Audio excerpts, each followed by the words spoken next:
Next up on our CBC Spring Sports Media Day Tour, it's the Geneva Eagles baseball team. Head coach Terry Haydock all the way to our right. Coach, I'm going to let you start off. Just give us an elevator pitch. What can we expect out of the defending CBC champs this season? Well, first of all, we switched divisions. We went from the Chagrin Conference last year, Chagrin Division, to the Lake Division. We're going to bring a lot of the same what we brought last year. Super high energy, a lot of fun to watch, maybe a little borderline obnoxious maybe at times. But we play the game fast. We play the game right. A ton of smiles. Again, just a lot of high energy. Looking forward to the year. We return back. We have 9 seniors this year. 6 of them started for us last year. We bring back a junior that started for us last year also. And then a couple guys that were role players that got some spot starts here nor there. So we pretty much bring back the whole team. Starting center field, Jack Cafaro. He was also our leadoff hitter. We're missing him. But, yeah, it's just going to be high energy, just fun baseball. Baseball is a sport that you need to smile and have fun, and that's what we do. You got a lot of returning starters, but the thing – CBC teams need to be aware of is you return 7 all-conference guys. So, that's a pretty solid core to kind of go out and defend that conference title from last year, albeit in a new division this year. Segueing into that, how cool is that to have some of those old rivalries back? You get the Jeffersons, the Conneauts, and, a lot of and Madison, of course. And then you get a lot riding on those games now instead of just a non-conference game for bragging rights. How has that inspired the guys? A couple different things. One, I was a graduate here of Geneva, so I played all those teams growing up, so it's a natural fit. It's awesome. 2, it really enabled us to really strengthen up our schedule with our non-conference games. I'm a coach who has been a past AD. I like to play all the county teams anyway. So instead of using non-conference game on these county games, we went up and picked up university schools, Benedictine, Notre Dame Cathedral Latin. So we picked up a really tough non-conference schedule. So that's awesome. But playing the rivalries, that's what these guys are for. I mean, I think we travel 15, 20 minutes to most schools. Conneaut's the furthest, might be 40 minutes. So, yeah, I mean, it's great. There's nothing better. We saw it in football, going to the football games, the basketball games. It's emotions are high. It's what high school sports is about.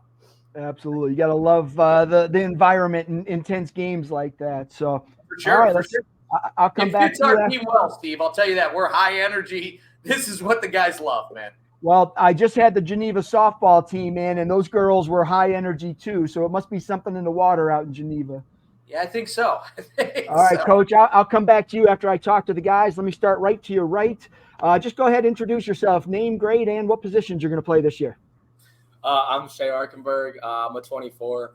I'll pitch and I'll play second base. Shea coming in, senior year. You guys have a big senior class. Obviously, you're excited about being a senior. You get to, a couple months left of school, and then you go start the real world stuff. But at the same time, it brings you closer to the end of your high school career. How are you dealing with those emotions? I mean, I'm kind of sad high school's coming to an end, but I'm going to Lake Erie, so I have another few years of baseball in me. It sucks, but I'm not really focused. I'm worried about right now in the high school season, and I'll worry about the future later. You look at last year, you guys win the conference title, nice little run in the postseason, but now, this year it's a new season. None of that matters. How do you build off that without relying on it and just kind of resting on your laurels from last year? I mean, we have a great team this year, so I'm excited to see what we can do. In the postseason, I have a great team behind me when I'm pitching, and then, even when my friend's pitching, I'm just excited to see what we can do this season. So you're a second baseman. Talk about the other infielders. Who are those guys, and how's that group gelling together already? We have we have a young freshman, Rylan. He'll be playing second base for us a lot, and we have Andrew Roche at shortstop, and then me at second base, and Curtis at third. We have a bunch of infielders that can really play anywhere. We have a really talented infield, so I'm excited about that. And when you're on the mound, what do you bring? What kind of pitches do you throw? What kind of velocity do you hit? I throw a two-seam fastball, and that's it. I don't like a four-seam. And I throw a slider and a changeup. And then during the off season, I was up to 89.5. Wow, nice. What did Lake Erie recruit you as? Pitcher. Pitcher, nice. What's your mentality on the mound? I mean, are you a guy that likes to just go out there and overpower hitters? Are you methodical? What do you like to do? I mean, during high school, it's more of an overpowering thing. It's kind of fun to throw it as hard as I can to get it by people. Going into college, that's obviously not the case. It'll be a lot different during college.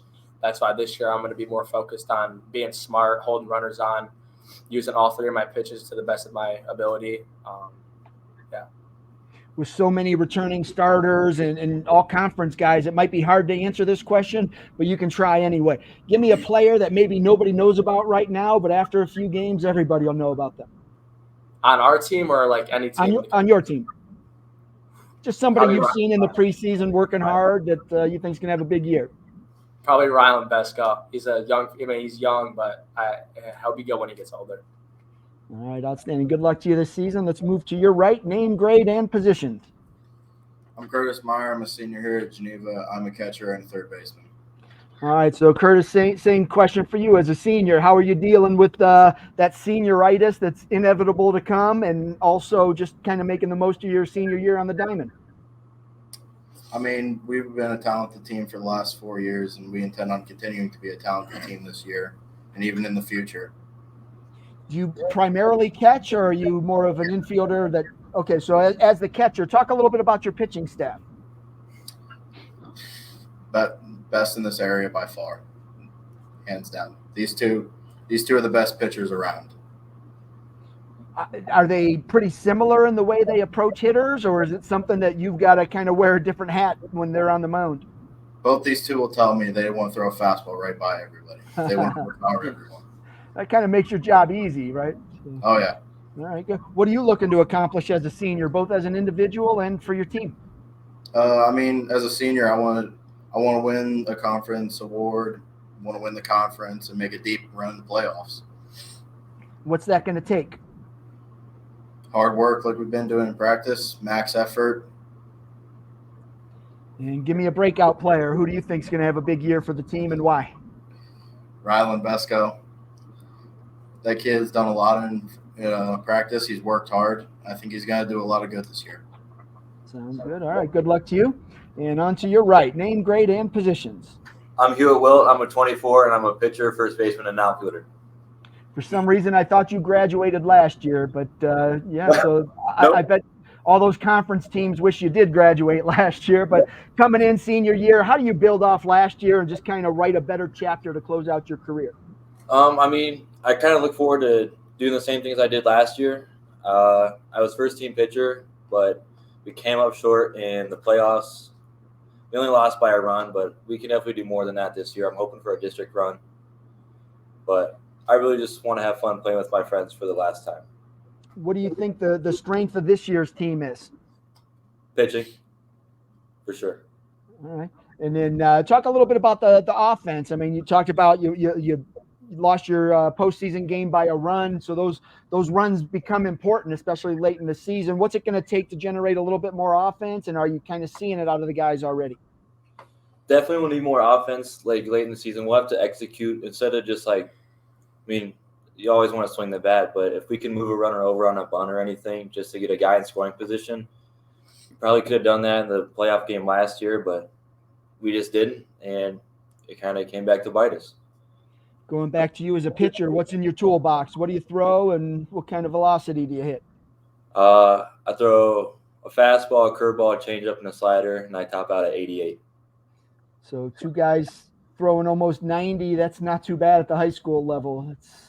That's got the makings of a nice postseason run. There was a team, Orville, a few years ago, had two guys going D1 that they didn't need to hit. Nobody was hitting them. So that certainly bodes well for your team. Do you guys realize how good you can be? I mean, is that starting to set in? Absolutely. Yeah. Absolutely. Yeah. So, and anyone can answer this one, but just knowing how good you can be, how do you keep everyone focused on those goals and just kind of coming to work every day and putting in the work and staying consistent? That's probably the most challenging part because, like, we won a conference championship last year, and I mean, I guess everyone thinks that, oh, we'll just do it again this year, whatever. But in reality, that can easily get taken away if we don't focus.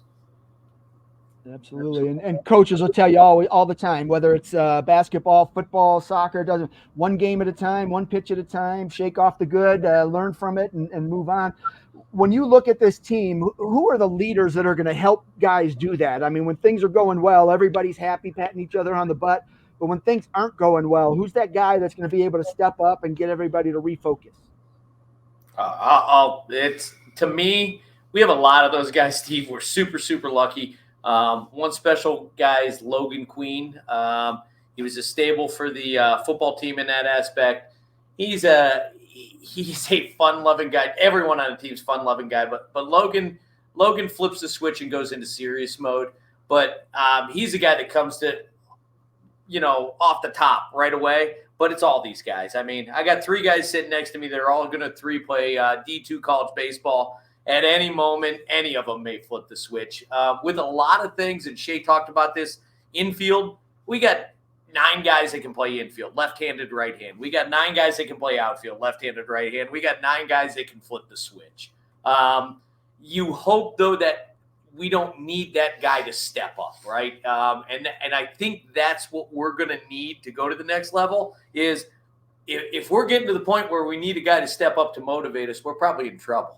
Right. So let's hope it doesn't get to that. But, yeah, I would say Logan Queen is the guy I think that can make that impact, but they all can.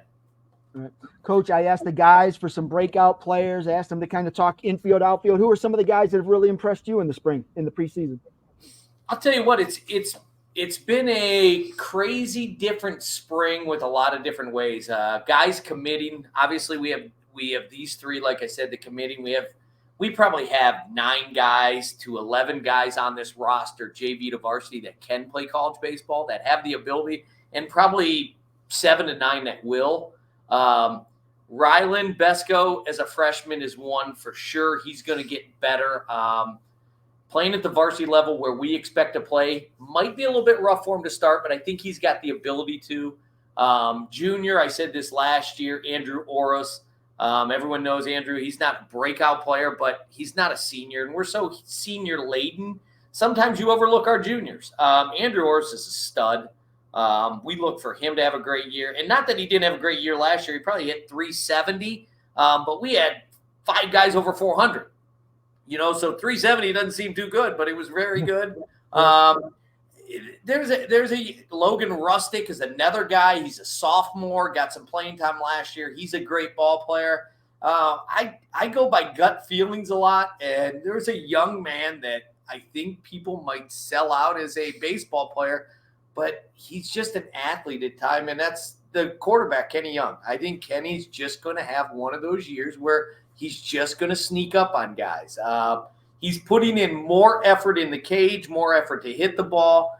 You can put Kenny at catcher, short, second. He scares the heck out of you everywhere you put him, but he just makes the play. But if Kenny can put the bat on the ball and he's looking better and better, I think he's going to be a guy. He's a winner. And, winners win. You know what I love is, talking to the guys, you mentioning more players. All these names, they're multi-sport athletes. They're really successful. You got a ton of great athletes in Geneva, and now you've got them out on a baseball diamond, and expectations are high. With so many returning starters, with a great pitching staff, I have to imagine you've got some pretty lofty goals.